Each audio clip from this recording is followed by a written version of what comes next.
नमस्कार, जय सिया राम।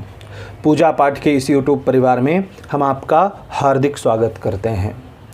वागर्थाविव संपृक्तौ वागर्थ प्रतिपत्तये जगतः पितरौ वंदे पार्वती परमेश्वरौ। मंगलं भगवान शंभो मंगलं वृषभध्वज मंगलं पार्वतीनाथ मंगलाय तनोहरः। भगवान शिव आप सबका कल्याण करें। श्रावण का सोमवार शिव भक्तों के लिए अत्यंत महत्वपूर्ण होता है। इस दिन हमें क्या करना चाहिए, क्या नहीं करना चाहिए, इन बातों का विशेष रूप से ध्यान रखना चाहिए। चाहे हम व्रत रहें अथवा ना रहें, पर अगर हमारे इष्ट भगवान शिव हैं, अगर हम भगवान शिव की पूजा करते हैं, हम शैव हैं, तब हमें इन नियमों का पालन अवश्य करना चाहिए। शास्त्रों के अनुसार किसी भी व्रत पूजा को सफल करने के लिए 2 नियमों का पालन करना पड़ता है। पहला है विधि नियम, दूसरा है निषेध नियम। यह क्या है, इसकी हम पहले जानकारी लेते हैं। विधि नियम में कई सारी ऐसी वस्तुएं हैं जिनको आपको ग्रहण करना है। कई सारे ऐसे नियम हैं जिनका आपको पालन करना है। निषेध नियम में बताई गई वस्तुओं का परित्याग करना है।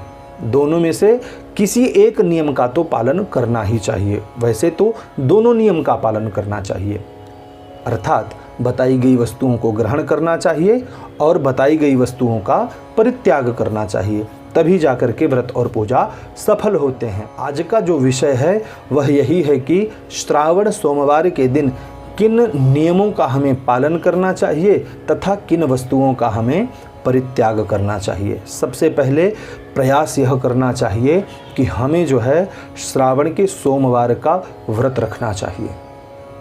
अगर व्रत संभव ना हो पाए तो कोई बात नहीं, हमें रुद्राभिषेक करना चाहिए।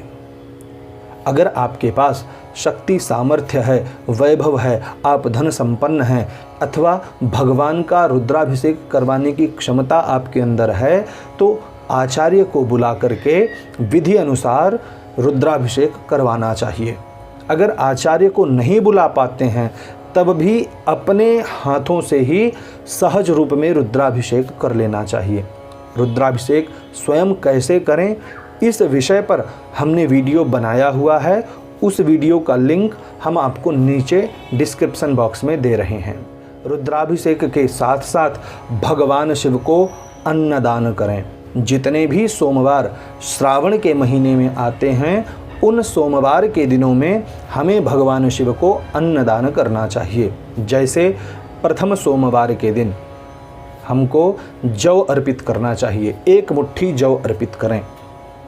प्रथम सोमवार को 1 मुट्ठी जौ ही अर्पित करनी है। दूसरे सोमवार को हमें तांदुल अर्थात चावल अर्पित करना है, तो हम 2 मुट्ठी चावल अर्पित करेंगे। तीसरे सोमवार को हमें जो है काला तिल भगवान शिव पर अर्पित करना चाहिए, तो हम तीसरे सोमवार को 3 मुट्ठी काला तिल अर्पित करेंगे। चौथे सोमवार को हमें मूंग अर्पित करनी चाहिए, तो हम 4 मुट्ठी भगवान शिव पर मूंग अर्पित करेंगे। अगर 5वां सोमवार प्राप्त हो रहा है तो पुनः हमें जौ से आरंभ करना है, अर्थात हमें जौ अर्पित करना है। तो 5 मुट्ठी हमें भगवान शिव पर जौ अर्पित करना चाहिए। शिव रहस्य के अनुसार जिस श्रावण का शुभारंभ सोमवार से हो और समाप्ति अर्थात अंतिम दिवस सोमवार ही हो, उस श्रावण में विशेष नियम का पालन करना चाहिए। इसके साथ साथ नियम यह भी बताया गया है, श्रावण के महीने में क्षौर कर्म नहीं करना चाहिए, अर्थात दाढ़ी बाल नहीं बनवाना चाहिए, नाखून इत्यादि नहीं काटने चाहिए। अगर पूरे श्रावण के लिए इस नियम का पालन ना कर सकें, तब जो है सोमवार के दिन इस नियम का पालन हमें अवश्य करना चाहिए। अर्थात श्रावण के सोमवार के दिन हमें दाढ़ी बाल नाखून इत्यादि नहीं काटना चाहिए, क्षौर कर्म नहीं करना चाहिए। यह बात पुरुष वर्ग के लिए भी है और मातृशक्ति के लिए भी है। पुरुष वर्ग भी जो है सैलून ना जाएं और मातृशक्ति भी जो है वह ब्यूटी पार्लर सोमवार के दिन परित्याग करें। इसके साथ भोज्य सामग्री में लहसुन, प्याज, गाजर, मूली, शलजम और पत्ते वाली शाक, इनका प्रयोग पूरे श्रावण के महीने नहीं करना चाहिए। साथ में मसूर का प्रयोग भी नहीं करना चाहिए। अब आते हैं पूजा से संबंधित विषय पर। भगवान शिव को कुछ ना कुछ प्रतिदिन अर्पित करने का नियम लेना चाहिए। जैसे हम प्रतिदिन भगवान शिव को गंगा जल अर्पित करेंगे, हम प्रतिदिन भगवान को बिल्व पत्र अर्पित करेंगे, हम प्रतिदिन भगवान को बिल्व काष्ठ का चंदन अर्पित करेंगे।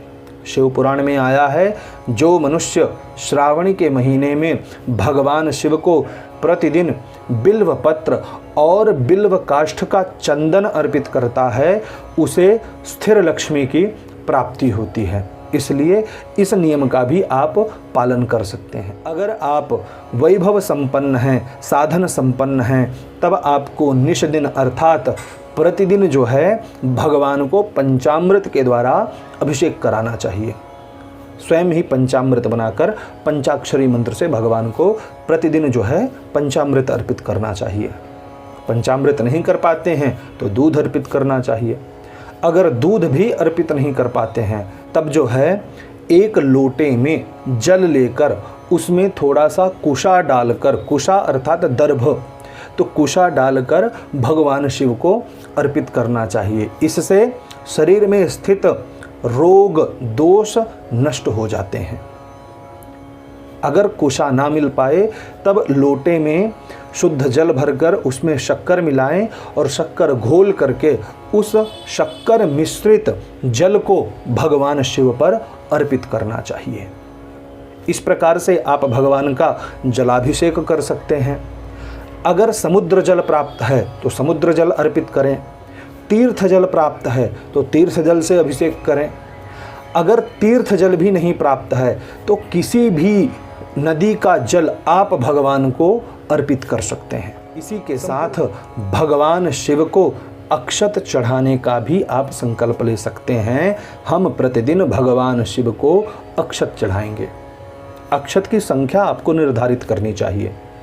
हम 11 चावल चढ़ाएंगे, 21 चढ़ाएंगे, 108 चढ़ाएंगे, जितना भी आप चढ़ाएं प्रतिदिन का संकल्प लें।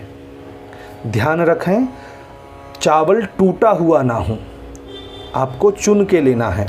अगर आप चुनने में आपको बहुत ज़्यादा समस्या लग रही है तब जो है आप बाज़ार से खड़ा चावल जो मिलता है वह भी लेकर के आप अर्पित कर सकते हैं। उसमें भी कुछ तो टूटे चावल रहते होंगे, इसलिए आपको उसका भी बारीकी से ध्यान रखना है। चावल के अलावा हम भगवान को प्रतिदिन भांग चढ़ाएं, प्रतिदिन भस्म अर्पित करें।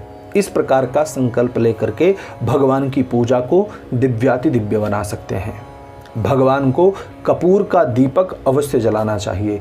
कपूर से भगवान की आरती अवश्य करनी चाहिए। कई जगह लोग ऐसा नियम लेते हैं, हम प्रतिदिन पार्थिव लिंग का पूजन करेंगे, अर्थात मिट्टी से शिवलिंग बनाएंगे, उनका विधि विधान से पूजन करेंगे और उनका फिर शाम को विसर्जन कर देंगे। आप भी इस तरह से नियम का पालन कर सकते हैं। इन सब नियमों का पालन करते हुए आपको अपने रहन सहन और भोजन में भी बदलाव लाना होता है। सुबह हमें प्रातःकाल जल्दी उठना चाहिए। अगर जल्दी नहीं उठ पाते हैं तो हमें सूर्योदय से पूर्व उठना चाहिए। सायंकाल के समय भोजन नहीं करना चाहिए। भगवान शिव का प्रतिदिन हमें पूजन करना चाहिए। मांस मदिरा का परित्याग करना चाहिए। प्रयास यह करना चाहिए श्रावण के महीने में हमें जमीन पर सोना है। इस प्रकार का भी हमें संकल्प लेना चाहिए। जो भी मनुष्य भगवान शिव का श्रावण महीनों में विधि विधान से पूजन करते हुए इन नियमों का पालन करता है, उसे भगवान शिव की कृपा से सायुज्य मुक्ति की प्राप्ति होती है। जीवन में जो सहज कष्ट प्राप्त होता है, अर्थात जो छोटा छोटा कष्ट प्राप्त होता रहता है, वह सहज में ही दूर हो जाता है। इसलिए हर मनुष्य को इन नियमों का पालन करना चाहिए। आशा करते हैं यह छोटी और दिव्य जानकारी आपको पसंद आई होगी। वीडियो को लाइक करें, चैनल को सब्सक्राइब करें, मन के भावों को कमेंट बॉक्स में संप्रेषित करें। यह वीडियो देखने के लिए आपका बहुत बहुत धन्यवाद।